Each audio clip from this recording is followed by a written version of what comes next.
Hi Tuesday morning இன்றைக்கி Tuesday அப்படிங்கிறதுனால டே 4:30க்கே start ஆகிடுச்சு. ஸோ வெளியே வந்ததுமே ஃபஸ்ட்டு இந்த வேப்ப மரம், அதுக்கப்புறம் இந்த மலையொட்டி தான் இருக்கும். அந்த மலையிலேருந்து வர காற்று, அந்த சில்னஸோட அந்த ஏர் ப்ரீத் பண்ணும்போது மைண்டுக்கு அவ்வளோ ரிலாக்ஸாக இருக்கும். ஸோ ஆஸ் யூஷுவலாக வாசல் தெளித்து கோலம்லாம் போட்டு முடித்து சாமியெல்லாம் கும்பிட்டாச்சு. மீஷோவில் பார்த்திங்கன்னா காமாட்சி விளக்கு ஆர்டர் போட்டிருந்தேன். ஸோ அதோட குவான்டிட்டி 2 இன்றைக்கி தான் ரிசீவ் ஆயிருந்துச்சு. செவ்வாய்க்கிழமை அதுமாக விளக்கு ரிசீவ் பண்ணது மனசுக்கு கொஞ்சம் ஹாப்பியாக இருந்தது. ஸோ குவாலிட்டி எல்லாமே நல்லா தான் இருந்தது.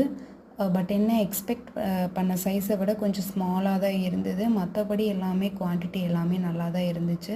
ஸோ அதை எல்லாமே க்ளீன் பண்ணிவிட்டு விளக்குக்கு பொட்டு பூவு எல்லாமே வச்சு சாமி கும்பிட்டாச்சு. ஸோ நம்ம வீடியோஸ் பிடிச்சிருந்தது அப்படின்னா லைக் பண்ணுங்கள், ஷேர் பண்ணுங்கள், சப்ஸ்கிரைப் பண்ணுங்கள், கமெண்ட் பண்ணுங்கள். தேங்க்யூ.